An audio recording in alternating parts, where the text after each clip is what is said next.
You go off to meet with Ivanka Trump and Jared Kushner to talk about Planned Parenthood, and as you tell the story, I'm going to now paraphrase this. You tell me if I got this wrong.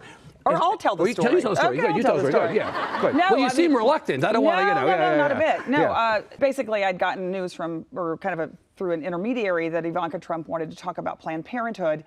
And look, as reluctant as I was to go to that golf course and talk to them, I thought, I'll go anywhere and talk about the work we do, and if I can have any influence, because of course the president... Were you optimistic going in? Did you think, well, maybe in fact there's going to be a chance for us to come to some... Yes, I thought, I mean, look, and the president himself, during the campaign, had said, Planned Parenthood does great work. I know a lot of women who've gotten great health care from them. That's true.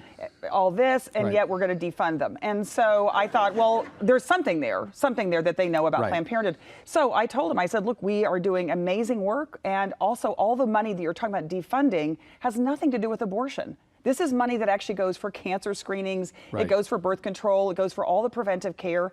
And frankly, at this point, we're at a record low for teenage pregnancy in the United States of America. And we're at a 30-year low for unintended pregnancy. So why in the world would we try to reverse a policy that's actually working, where we're able to serve people? But to get to the crux of the matter, basically, it was clear, and Jared Kushner did most of the talking. Which is amazing, because I don't think I've heard his voice in 19 months, or whatever it is, 18 months. Well, he was definitely what does he sound in charge. Ooh. Sorry. We'll do that later. Yeah, we'll do that later. No, but he said, look, you got to make a deal with us, because we run everything. The Republicans are in charge of the White House. We've got Congress.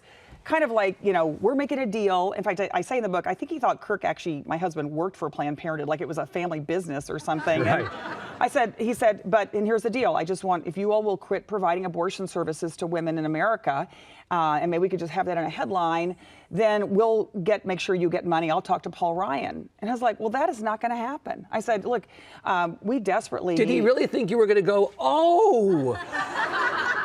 What a novel idea. There was a lot of naivete in the entire, and also it was so insulting to the women we serve. I said, look, for a lot of women, we're the only place they can go for health care, including safe illegal abortion. We will never give up women for money. That's frankly, it sounds like a bribe.